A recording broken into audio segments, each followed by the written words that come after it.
The Well was teased as a spooky episode with strong ties to one of my favorite David Tennant episodes. But did it live up to the scares, and was it a worthy follow-up to a classic? My name's Crispy, and today we're diving into the good and the bad of The Well. The official synopsis for this story goes, far in the future, on a tough, brutal planet, a devastated mining colony has only one survivor. To discover the truth, the Doctor and Belinda must face absolute terror. Oh boy, I am excited to talk about this one. Let's start with the good. So last night I had some friends come over and we played some board games, and I truly thought that the night couldn't get any better. And then I put on this episode. It's a pretty darn good one. Not perfect, but pretty darn good. As soon as the episode started, I was actually surprised to see the Doctor and Belinda in their costumes from last week, but I absolutely loved it. This season is feeling so much more like connected and cohesive as a season than season 1 felt. By this time in season 1, we had that random like 6-month time gap. This time around, I truly feel like we're getting a bit more time with Belinda, a bit more time with the Doctor, and we're kind of going through the motions instead of, I don't know how to explain it. It just feels more intentional and put together, and, the use of the Vindicator thing being like, oh, we need to use this device to try and get us back to Earth. It's good. And this is the second week in a row that Belinda has brought up wanting to see her parents, and the Doctor's like, yeah, we're gonna see your parents and we're gonna have a great time, okay? That's the goal. So I truly hope by the end of season 2 that we will be able to see and meet Belinda's parents. I really hope that pays off, and I hope that's the vision for season 2. Get her home. It's worth mentioning that this week is the first episode of season 2 to be a co-written episode. So it's Russell T Davies and who else? Sharma Angel Waterfall. Is her last name Waterfall? That's awesome. As I said, this is the first guest writer of the season, and for RTD2, dare I say, for the most part, I've enjoyed the guest episodes more so than Russell himself, just like writing by himself. And this one is absolutely no exception. For Sharma's first time writing Doctor Who, knocked it out of the park. Because this episode, without a doubt, is one of the best paced episodes of this season thus far. Maybe the entirety of RTD2. It was moving at a steady rate. It's definitely a slower episode, a bit more tension building, but I love that kind of stuff. I know some people are probably going to be like, oh my gosh, it was so boring. Nah, this episode had me on the edge of my seat. There was so much tension. I actually watched this episode with my Bluetooth headphones last night because my girlfriend wanted to go to sleep and I didn't want the, TV to be too loud, so I chucked my headphones on. And that was an absolutely brilliant decision from me because the sound design this episode is insane. And look, I've got to be real right now. I did actually get scared this episode on multiple occasions. What I was seeing on screen was terrifying, the sound design was terrifying, and I watched this pretty late at night. It was like midnight. This episode not only took itself seriously, but it was genuinely spooky. This is like some hide behind the sofa stuff. This is what Doctor Who's known for. I very much enjoyed the monster this week because, it did what Jaws did. You didn't actually see much of the monster. It was hidden in the background. It was just silhouettes and a lot of clever sound design. It was properly spooky. And it left it up to the imagination of the viewer as to how terrifying this thing is. And it's genius. It's genius. And you know what else is spooky? The amount of people that watch these reviews that aren't subscribed. So please, maybe consider subscribing to this channel if you want to. Like, it's fine if you don't, but it'd be nice. Look, I may as well talk about it. It's been the talk of the town for this episode. The Well is actually a sequel to the beloved 2008 classic Midnight. Currently ranked at number 12 on IMDb for the highest ranked Doctor Who episode. So it had quite large shoes to fill. Unfortunately, as a person that makes Doctor Who content online, I did hear murmurs and little whispers in my ear that this was in fact going to be a sequel to Midnight, so unfortunately that was spoiled for me. But man, oh man, that reveal scene, it still gave me goosebumps. It's pretty damn good. I suspect that the original script from Sharma, what was her name? Sharma Waterfall? Great name.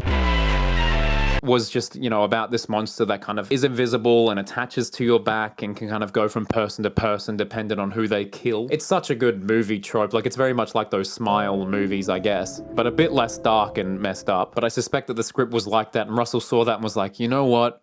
Let's make it a sequel to Midnight, and damn it, it worked. Was it as good as Midnight? No, but we'll get into that later. Before we do, there's still just like a lot that I love about this episode. It's nice to be excited about Doctor Who for once. The supporting cast I thought were absolutely fantastic. The ones that absolutely knocked it out of the park was Rose Ayling-Ellis as Alice Fenley. I really don't know how to pronounce her name. It's an Irish name. How do you pronounce it? We are looking at how to pronounce these names and more confusing names, including Irish names, so stay tuned to the channel to learn more. And Keelan Dunn absolutely crushed it this episode. But first of all, Rose Ayling-Ellis, what a performance. Completely drew you in. She was just genuinely a really good actress, no question. I know there's people going to be like, oh wow, this, The Well is the deaf episode of Doctor Who or whatever. Doctor Who had an excellent episode featuring a deaf actress 10 years ago, and it worked then, and dare I say, it worked better now. But in this case, Rose's disability wasn't just represented, it was woven into the plot in a meaningful and pivotal way. And her delivery of "Don't turn your back on me," oh man, that's brutal. And it works, like that line works so well in the episode as well, because the thing is attached to the back. I don't know, there was a lot of things to like about this episode. And as for Keelan, her sacrifice at the end was nothing short of phenomenal. I love that entire sequence. It was incredibly well shot. The music was perfect. Actually, the whole episode was really, really well done. So props to the director. There is just so much to like about this episode, but there were a few things that annoyed me. My biggest gripe with this episode is one that you might not be expecting, but it was Mrs. Flood. This annoyed me not only because it's like, oh, I should have seen that coming, but we're doing the same thing that we did in season 1, because last season we had Susan Twist pop up every week, and then this time we've just got Mrs. Flood popping up every week. So we just have a lady that pops up in each episode of Doctor Who. I don't know, I feel like it lost its magic after the first time, and it didn't really pay off that well in Empire of Death. I hope this Mrs. Flood thing pays off a little bit more than that did, but now it's just like, oh, okay, get your bingo cards out. Here's Mrs. Flood's appearance for this week. I think in terms of season arcs for this season, it's more so getting Belinda home. That's the main season arc that I'm interested in, and getting Belinda back to her family so that her dad can do bad karaoke. I'm waiting for it. So that took me out of the episode a little bit, but I understand why they have to do it. And a minor pet peeve is that I don't think that the, when the monster attacks and the supporting cast go flying and they're all dying, I don't think that was as scary as they were hoping for.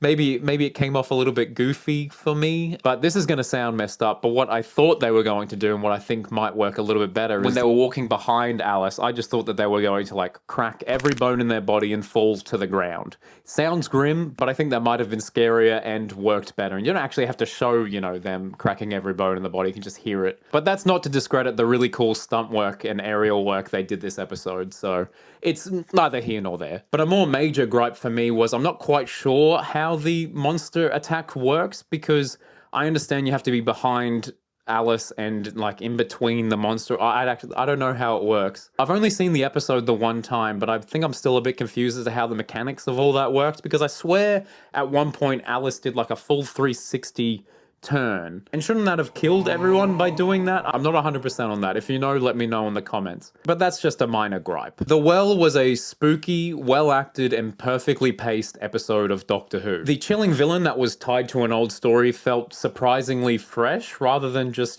fan service. And it was yet another brilliant week of Doctor Who. And if we keep up at this rate, season 2 might end up being one of my favorite Doctor Who seasons. But with all that being said, I will be giving The Well a 9 out of 10. Let me know your thoughts in the comments. I haven't seen anything online, so people could be bashing this episode, but for me, I had a great time. But please let me know your thoughts in the comments. Did you love it? What did you rate it? Please let me know. And if you want to dive deeper into The Well, I'm doing a weekly podcast called Who's There with my buddy Troy, and this week we have a guest, Josh Snares. Oh my gosh, Josh Snares is joining us on the podcast, and we're talking all things The Well, so please go and check that out and subscribe. It would mean the world to me. The world to me. What? But anyway, I'm going to go... What? What is it? Is there something on my back? Huh? Huh?